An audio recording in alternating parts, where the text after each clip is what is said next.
Hello guys, and today it's Wednesday. Wednesday, February 5. Yeah. So now I'm going inside because it's already our curfew. So I'm gonna tell you that our street light is blinking. Like Christmas is already done though. So, and because I'm a Filipino, I'm gonna use my own language. So, hello sa inyo lahat. At apakadilim na ngayon sa labas kapag walang ilaw. Kaya papasok tayo ngayon sa loob. So ngayon ay it's near or past 6. At nandun pa ang aking kapatid at isang kamag-anak sa labas. So, tomorrow is our periodical test. No. It's our checking day. Because the day after checking day is periodical day. Until Monday. And if you only saw our lectures is apakahaba. Like, so haba. So, sa mga nakapanood ng aking mga nakaraang video, ako'y nagpapasalamat dahil inyon itong sinubaybayan hanggang sa dulo. At tayo nakaabot ng more than 20 views para sa ating sa ating second video. Yan. So, dahil maraming nanood, comment down below sa mga nakapanood at i-mention ko yung mga names para sa ating susunod na video. Hindi ko lang sure kung kailan yun kasi nung nakaraan dapat magpo-post dapat ako. Kaso nga lang, dahil ako'y naging lazy, hindi ko siya na-post. At dahil gabi na yun, hindi ko talaga siya na-post. Mga ano na yun, mga 6. Curfew namin 6. 6:30 yata. Hindi ko sure. So, as you can see, we're inside our dining area. Dining/kitchen area. Yeah. Cooking area, I guess. So, if we go there, sa sala, tayo ay masisilawan, like Charis. So, sa mga nagtatanong dyan, anong grade na ako? Okay. Kung kayo ay taga Bulacan, malalaman niyo yung badge ng logo namin. Kung anong school ako. Pero dahil yung iba sa inyo ay di taga Bulacan, yun lang. So, ako ay isang grade 8 student, malapit na mag-grade 9. At malapit na rin ang aking kapatid na mag-high school. Next school year. And did you know, their logo, for the uniform, it costs like near 50 pesos. Bro, what? Some of them say 45. Some of them say 35. And pupunta tayo doon sa mas mura and legit. So dahil papaikliin ko lang ang ating video dahil recap lang. So mamaya, ikiklip ko ang mga ginawa ko noong Chinese New Year. Chinese New Year ba? Noong January 29. Wala man ako masyadong ginawa, pero ikiklip ko siya. Mamaya. Para makita nyo ang aking mga pinagagawa at pinuntahan. Pero i-explain ko din ang aking mga kinain at ginawa. Sana ay inyong magustuhan ang video. So, bago ko muna i-clip ang ating video, sasabihin ko muna sa inyo ang aking mga ginawa or mga aking gagawing preparation. Hindi, joke lang. Wala akong gagawin sa Valentine's.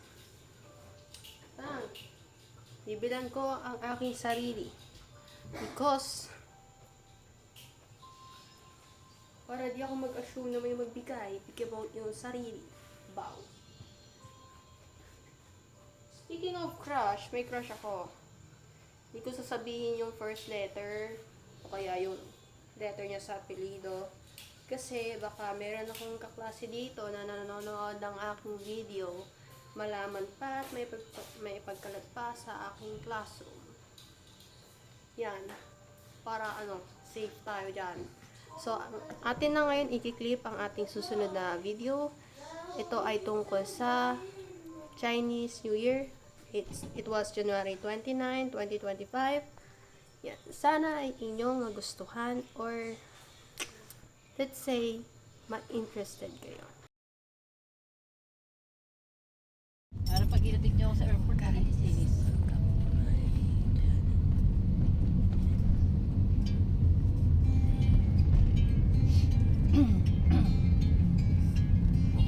Nakalimutan ko na rin yung cellphone na isa. Bibigay yung regalo. Kailangan bago sa ibigay ko.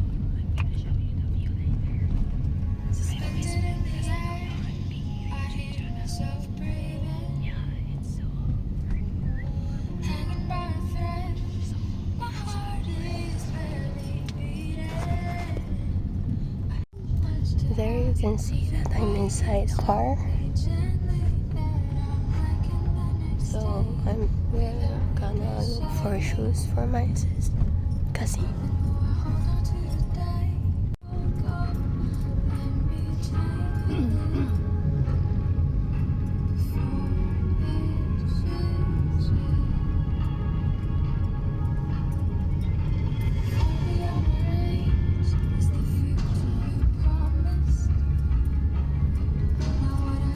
A few moments later.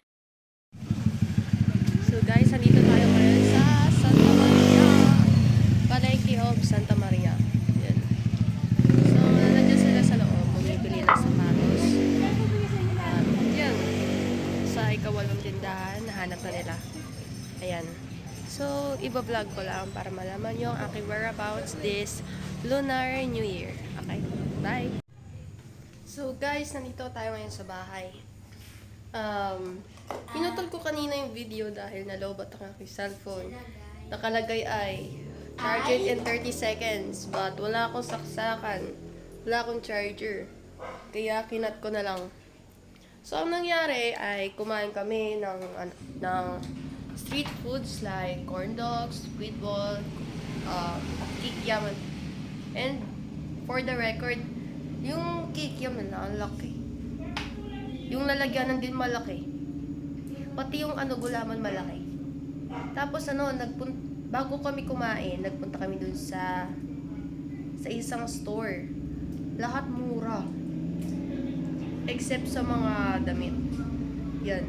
Yung damit dun, imagine that. It's so plain, tapos 400 siya. Meron nga dun, maganda yung damit. Out sa budget.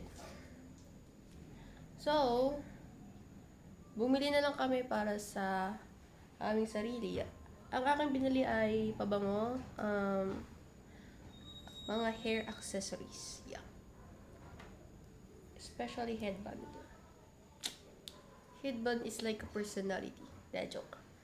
Okay, so that's for all. Then, nagpunta kami dun sa bahay nila. Tumambay dahil sa biyahe. Habang kami ay nasa biyahe, kumain kami ng mangga na may bagoong. Imagine that, yung dinanan namin papunta matagal, pauwi mabilis. Nagpunta kami doon mga lampas 30 minutes. Tapos nag-shopping spree kami parang more than 20 minutes. Oh. And then pauwi namin 10 minutes lang, like 1/3 lang siya. Yung shopping namin, sapatos. Yung sapatos niya, naging may kasamang mga personal interests. Nakabili siya ng mga clamp, wallet, ganun-ganun. Hindi lang sapatos na bilhin, imbis na sapatos ang sadya namin dun. Yan. Yun lang ginawa namin. Tapos, nung malapit na mag 6 something, dumating ang aking pinsan na isa, lalaki. Yun. Nag-usap-usap kami.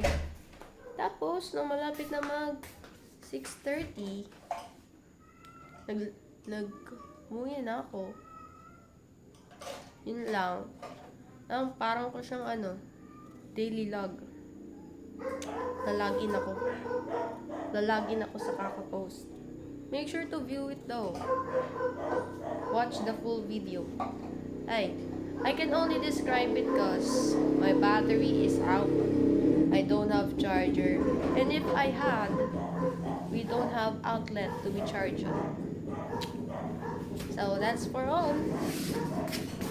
I hope you enjoyed our video for today. And again, Happy Lunar New Year, everyone! I hope you liked it.